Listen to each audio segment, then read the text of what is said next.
Dieting is like a drug, and it's slowly but surely screwing up every user. So you're probably thinking, what the hell is this girl talking about? How is dieting like a drug? That's kind of crazy. I think dieting as a drug is a great metaphor, and there are 3 reasons why I think so. 1. Dieting has temporary effects. 2. It controls the user. 3. It's addictive. So keep watching to find out more. So number 1, about 95% of all people who go on diets gain back all the weight they lost plus more within 2 years. That is a huge number. Why are we putting ourselves through so much restriction only to end up gaining all the weight back? 50% of women are trying to lose weight at any given time. Why do all these people gain all the weight they lost? Eventually, you will crack. You might feel good a little bit, you're losing pounds here and there, whatever. You feel good, it's temporary because eventually you will crack. Any kind of restriction leaves you in starvation mode. As soon as you eat something that you're not supposed to, your body goes into oh my god, I need more. I've been restricted for such a long time. I need more food. You go into binge mode, you don't feel good anymore. You feel shame, you feel guilt. And we want to get that high again. We want to feel good again. We want to feel like we're reaching towards a goal. We're going to be skinny. We are going to do this. So we go on another diet and the cycle continues, but it's always temporary. It never lasts. You always have to go on another diet. But the thing is, you might be dieting for the rest of your life. That's how dieting works. Number 2, have you ever gotten on the scale, stepped off feeling super excited and happy, yes, I lost 2 pounds. My day is fantastic and I'm going to be woohoo. Or have you ever stepped off depressed and disappointed? Wow, I'm a failure. My whole day is ruined. All this hard work is going towards nothing. Your mood is shot. That's it.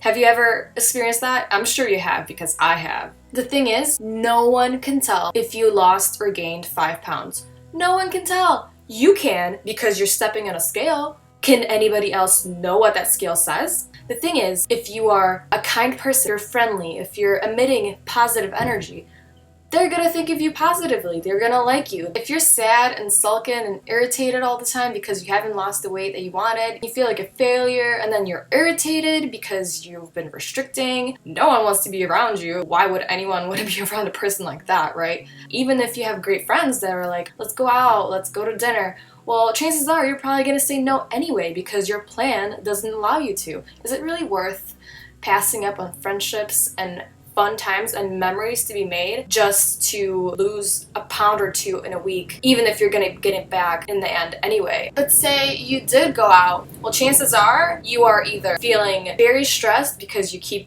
trying to control yourself to not eat this, not drink that. That's all you're thinking about, self-control. So I can do this, I can do this. Is that fun? You're not having any fun. Other chance, you indulge, and when you indulge, chances are you will binge, you're gonna feel like a failure, and you're gonna forbid yourself from ever doing that again, but eventually you're gonna do that again anyway because that's how life is, that's how life works. Every single time this cycle goes on, you're gonna feel more and more and more depressed. That's dieting for you. Yay! And 3, I can attest to the fact that dieting is very addictive. I have been a chronic dieter for a few years. All you can think about is just, which time am I gonna go on now? You failed this one, well, the other one has to work.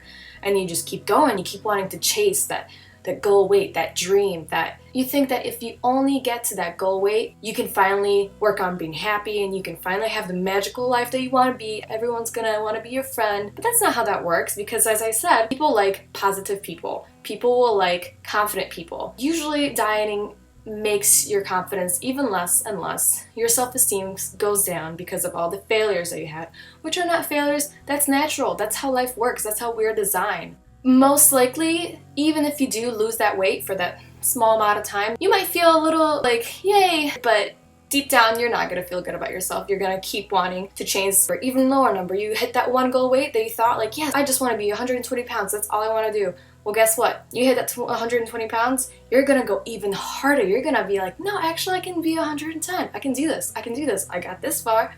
And then you go deeper and deeper and deeper. And that's how eating disorders start. I can attest to that. That's how it is. So that's just a little bit that I wanted to tell you about why I think dieting is like a drug. And we all know that drugs are bad. don't do drugs.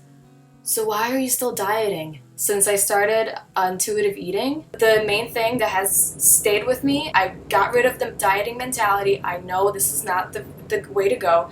I did enough research to know that this is indeed the truth. Did you know that over $40 billion are spent on dieting and diet products alone in the United States? $40 billion? That's more that's spent on educational purposes in the US.